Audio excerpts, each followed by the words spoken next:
If you looked at our logo and you've seen some of the stuff you've gotten when you picked up your credentials, our theme for the convention is winning together by working together. And we started that winning last year when we had a very important victory.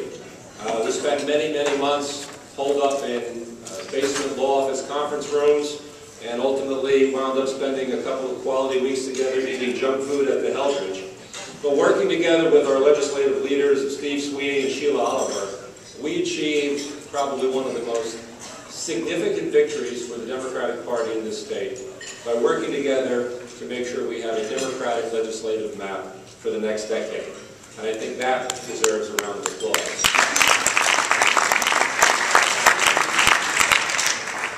Steve and Sheila have different leadership styles. Steve is an iron worker, and I think that probably explains his leadership style in that statement. Sheila brings a very cerebral and measured approach to leadership. She's very thoughtful, and she's very deliberate, and she takes in all the facts, and then she makes her decision.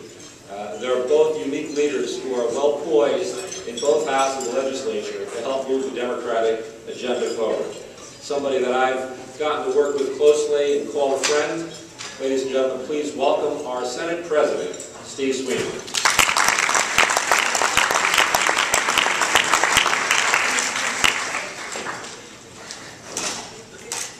Unique is probably the best way to describe me.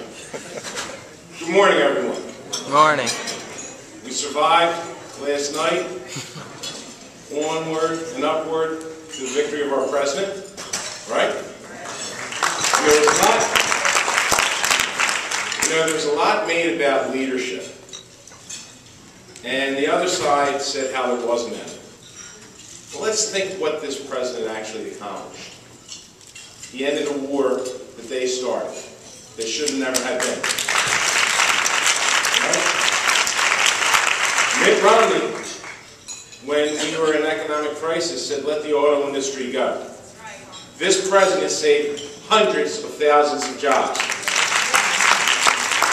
This president provided the largest tax cut for the middle class, not the wealthy, for the middle class, because this president sticks with us, right? He ended the don't ask, don't tell, fail policy. And recently recognized marriage equality is a civil rights issue and it's a fairness issue. That's leadership. This country was moving in the right direction when he was elected. He reversed the bad trends of the previous 8 years. Let's go back to when President Clinton left office. There was talk by 2010 having no national debt. None. Because it was leadership. Because the president was able to forge everyone into the middle and move forward. Then we get 8 years of Republicans. We are in crisis economically. Economically, we're in crisis. This country is in the wrong direction. And this young president comes into office at the worst possible time. But he showed leadership. And he got things done. And then the Congress switched. And that's probably the worst thing that ever happened in this country, because they elected a Congress that had decided, no matter what, they won't accomplish anything. They got to do one thing and accomplish, and that was to beat our president. That was it. This Congress is the least productive Congress in the history of the United States. The least. And the most despised. Because they have put their own interest above ours as people of this country. So, elections have great consequences. Great consequences. And we need to ensure that our president gets reelected. Are we in for that? People are talking about that there's no energy, that there's no excitement. When you're in a down economy, and things are tough like they are, people get discouraged. We can't give it back to them. We can't give them that place back. Because guess what? They'll put us way back if we give them back the White House. Elections have consequences. That's why Bob Menendez, we need to bring Bob Menendez back. Right or wrong? Listen, every single seat matters. We need to return our congressional delegation. We need to put Upendra Shivakulla in Congress and Shelley Adams.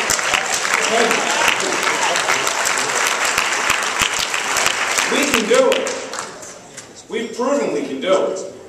New Jersey is a Democrat state. It's not a Republican state. And you know something? We're going to bring it back. And expanding our Democrat base in the Congress, bringing back Bob Menendez, re-electing our president, is going to make a loud statement going into 2013. This state is not Republican. It's Democrat. This state will have a Democrat government in 2013, and we're going to work together 2012 to 2013. Thank you all for being here. Chairman, thank you for an outstanding job that you're doing. And thank you very much.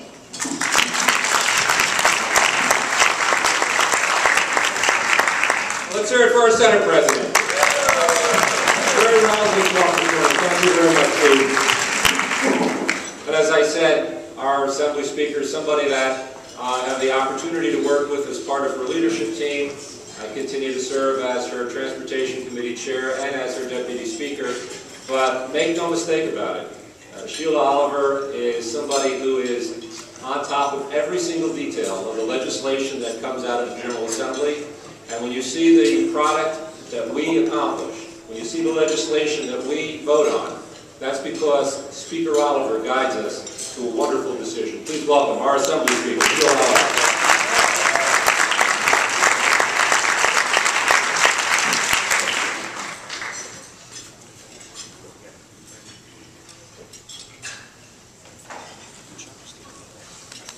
Good morning, New Jersey. Good morning. First of all, I'd like to thank Chairman Wisniewski for allowing the Senate President and I to bring greetings to you this morning. And how wonderful it is to be in Charlotte, North Carolina. And I am glad that we are here a week after the GOP concluded their business. And you know, as I was listening to the Senate President speak about our state, I thought about the symbol of our party, the donkey. And I thought about the symbol of the GOP, the elephant. And I chuckled to myself, because if they're so corporately inclined, you know, they could think about rebranding, because I view them as the party characterized by the one-trick pony. They are the one-trick pony party. And this week, as the Democrats prepare and poise themselves to nominate for re-election President Barack Obama, one of the things that you will see and experience this week is what a big tent the Democratic Party has created. We are the party of the big tent. You will see Democrats from every ideological perspective participate in meetings, seminars, workshops, and convention floor activity. We're concerned about the economy, Democratic Party, because we are the party of the working people of this nation. Something that I took note of last week, I heard very little mention of the plight of disadvantaged people in this country. And yesterday, when I was on my flight, I was reading my Star Ledger, and I looked at the headline, how in our state, close to 25% of our residents have slipped into federally recognized poverty statistics. Job creation is part of it, and we adore supporting big business and corporations because they are the backbone of our country. But we are also concerned about access to affordable housing, strengthening of our phenomenal public education system in this country.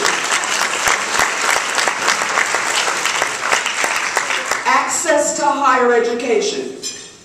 The future of this country depends upon entry into colleges and universities for the young people of this nation. And for our president to have to wage a battle over lowering interest rates on student loans for the young people in this country is a travesty, it is a sin, and it is a shame. The arguments and debates that we are engaged in today in the United States come from 40 and 50 years ago. We focused on hope and change 4 years ago, and we got it. And now our president is focused on moving forward.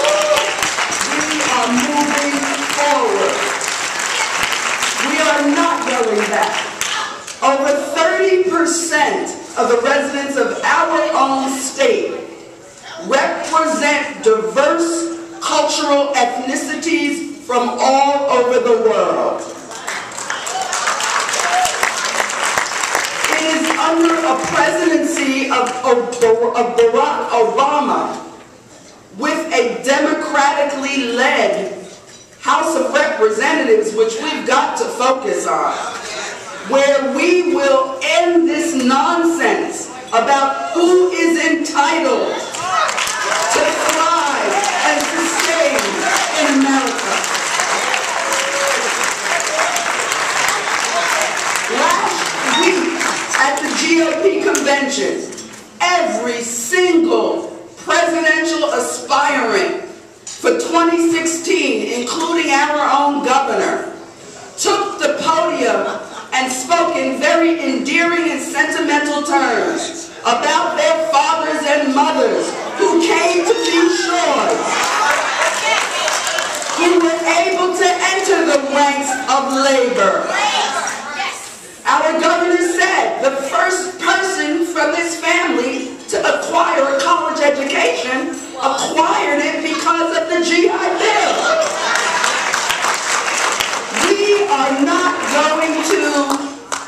We're not going to settle for this dialogue that government and government entitlement and government intrusion into the lives of Americans is something that is unwanted. The citizens that I encounter in our state of New Jersey and all across this country want what the Constitution guarantees. And what it guarantees is government of the people, for the people, and by the people. And that's what we would do, New Jersey Democrats, in Charlotte on Thursday night when we nominate President Barack Obama for re-election as President of the United States. Thank you.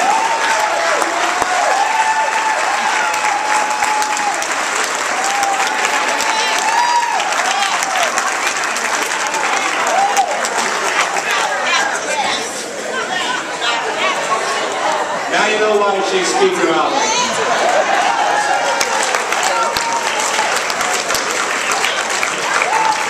Thank you so much, Speaker Oliver, Senate President Sweeney. Thank you for those words to get our delegates in the mood and revved up for the convention. I just want to take a brief word about who we have here. You know, we brought to Charlotte, North Carolina, a vast cross-section New Jersey's Democratic political establishment. From our legislative leaders to people who work at the local district level, stuffing envelopes and going door to door. We have 185 delegates and alternates and 15 standing committee members. So there are over 200 people who have an official role with the convention. But on top of that, there are over 200 to 250 individuals who have come down as friends, as guests, as sponsors. And so when you look around this room and understand that this morning there are still a number of people who are traveling, that you have here a wide, diverse cross-section of New Jersey's Democratic Party, and I want to applaud all of you for being part of this morning.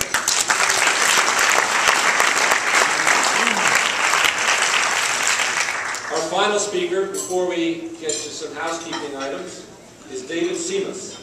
David is the Director of Opinion Research for the Obama campaign, which means that he's the man that coordinates the polling and the message research. We're happy to have you this morning. Please welcome David.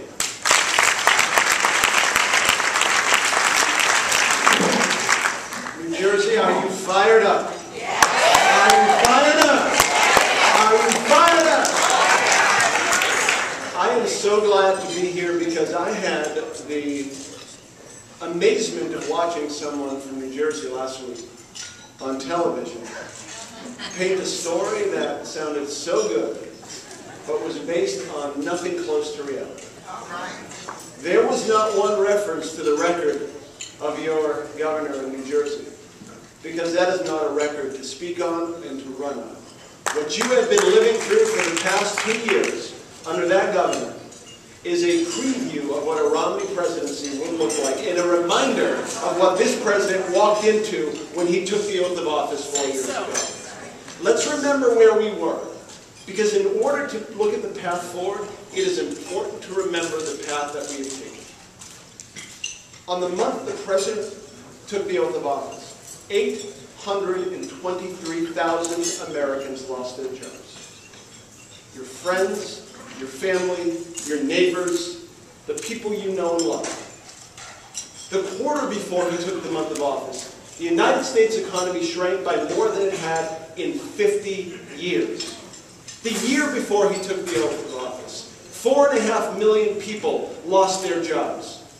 The second he walked into the Oval Office, he was handed a bill with the largest deficits in American history. By the end of the day, as he reunited with his family, he had the prospect of 2 wars, a nation more divided than it had ever been, and no path forward. And what greeted him on Capitol Hill? Mitch McConnell, Eric Cantor, John Boehner, and Paul Ryan, who sat down and said before he even spoke to them that it was in their interest to oppose everything that he did. They put politics ahead of country. We put country ahead of politics.